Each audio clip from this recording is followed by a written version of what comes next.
ቤተ መቅደስ የተባለ ሰውነታችን ስለማጽዳት ምን ታስባላችሁ? ምክንያቱም ይሄ ሳምንት የምኩራብ ሳምንት ጌታችን መድኃኒታችን ኢየሱስ ክርስቶስ የገመድ ጅራፍ አበጅቶ በቤተ መቅደስ ሲሸጡና ሲለውጡ የነበሩትን እየገረፈ ያስወጣበትና ቤተ መቅደሱን ያጸዳበት ቤቴ የጸሎት ቤት ይሰኛል ያለበት ሳምንት ነው። ክርስቲያኖች ቤተ መቅደስ የተባለ የኛ ሰውነት ነው። ምክንያቱም ሐዋርያው ቅዱስ ጳውሎስ በአንደኛ ቆሮንቶስ ምዕራፍ 3 ቁጥር 16 ላይ እናንተ የእግዚአብሔር ቤተ መቅደስ እንደሆናችሁ አታውቁምን? ማንም የእግዚአብሔርን ቤተ መቅደስ ቢያፈርስ እርሱ ያፈርሰዋል። ቤተ መቅደስ የተባለም የእናንተ ሰውነት ነው ብሎ ይናገራል። ክርስቲያኖች የኛ ሰውነት ቤተ መቅደስ ነው። ኃጢአት በዝሙት፣ በስርቆት፣ በክፋት፣ በምቀኝነት በእነዚህ ሁሉ ነገሮች አቆሽሸነዋል። እዚህ ይህ ሳምንት ቤተ መቅደስ የተባለ ሰውነታችንን የምናጸዳበት የምንነጻበት ሳምንት ነው። በዚህ ምክንያት የተግባራዊ ክርስትና ቻሌንጃችንም ክርስቶስ ጌታችን የገመድ ጅራፍ አበጅቶ ነጋዴዎችን እንዳባረረና እንዳስወጣ ሻጭና ለዋጮችን እንዳስወጣና እንዳባረረ እኛም ነጋዴ የተባለ ኃጢአትን ሰይጣንን ከሰውነታችን የምናስወጣበት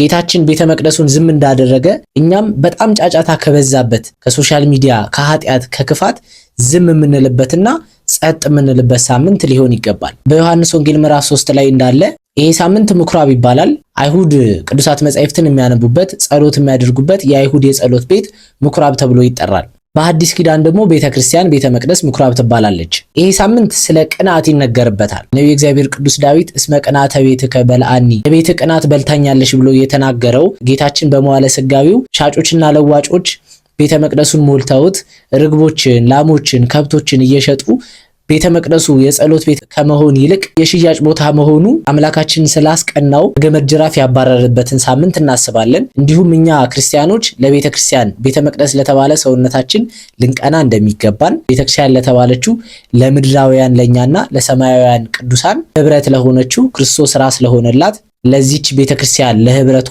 ልናስብና ልንቀና ሐዋርያው ቅዱስ ጳውሎስ እንደተናገረው ዕለት ዕለት የሚያሳስበኝ የአብያተ ክርስቲያናት ጉዳይ ነው ብሎ እንደተናገረ ልንቀና እንደሚገባን እዛ ባለፈ ደግሞ ኦሪት ዘጸአት ምዕራፍ 25 ቁጥር 8 ላይ እግዚአብሔር እንደተናገረ ለእግዚአብሔር ቤተ መቅደስ የምንቀናበትና ለእግዚአብሔር ስርዓት የምንቆረቆርበት ቅንዓት የሚባል መንፈሳዊ ቅንዓት ሊኖረን እንደሚገባ ምንማርበትና ምናስተምርበት ሳምንት ነው። ክርስቲያኖች እንደምታውቁት እኛ ለብዙ ነገር እንቀናለን፣ እንቆጫለን፣ እንቆረቆራለን። ብዙ ጊዜ ሲታይ ግን ለእግዚአብሔር ቤት ለእግዚአብሔር ስርዓት እውነተኛ ለሆነው ነገር ግን ስንቀናና ስንቆረቆር አይታይምና እንደ ነቢዩ እግዚአብሔር ቅዱስ ኤልያስ እንደ ሐዋርያው ቅዱስ ጳውሎስ እንደ ቅዱሳን አባቶቻችን ለእግዚአብሔር ቤት ለእግዚአብሔር ስርዓት ልንቀናና ልንቆረቆር ያስፈልጋል። ለምሳሌ በዚህ ሰዓት ብዙ የክርስቲያኖች ደም ይፈሳል፣ ቤተክርስቲያን ይቃጠላል፣ ብዙ ነገር ይሆናልና በዚህ ሰዓት ልንቀና ልንቆረቆር ልንጸልይ ልናለቅስና የሚገባውን ነገር ልናደርግ ያስፈልጋል። በተግባራዊ ክርስትና ልምምዳችን ግን ሁለት ነገሮችን በዋነኝነት እንለማመዳለን። የመጀመሪያው ጌታችን ቤተ መቅደሱን እንዳጸዳ እኛም ቤተ መቅደስ የተባለ ሰውነታችንን እናጸዳለን።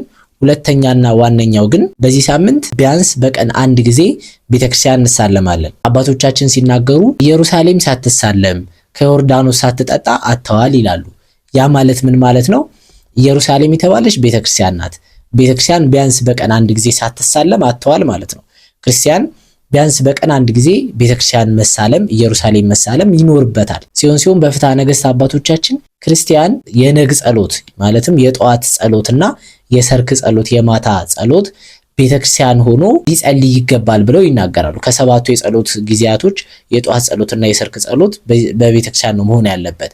ያ እንኳን ባይሆንልን ቢያንስ በቀን አንድ ጊዜ ቤተክርስቲያን ተሳልመን ሰላም ለኪ ቅድስት ቤተክርስቲያን አምሳለ ኢየሩሳሌም ሰማያዊት ማይደራ ማይደረ ወልድ ማይደረ መንፈስ ቅዱስ ስጋው ደግሞ የሚፈተትብሽ ደቦ ይነጠበብሽ ከአብራ ከመንፈስ ቅዱስ ከማይጸን ዮርዳኖስ የምንወለድብሽ ጻድቃን ሰማዕታት ቅዱሳን መላእክት የመሉብሽ ቤተክርስቲያን ምነ ባህኪ ብለን ተሳልመን ቢያንስ አቡነ ዘበሰማያት እንደግማለን ማለት ነው። በዚህ ሳምንት ይሄንን እንደ ቻሌንጅ ቆጥረን በቀን ቢያንስ አንድ ጊዜ ቤተክርስቲያንን እንሳለም። በየ40 ቀኑ ደግሞ የሚወርድ መንፈስ ቅዱስ ስላለ ለኛ ያጸጋ ሊደርሰን ይችላልና ሁሉ ጊዜ በቤተክርስቲያን ተገኝተን መጸለይን ቸላ እንበል።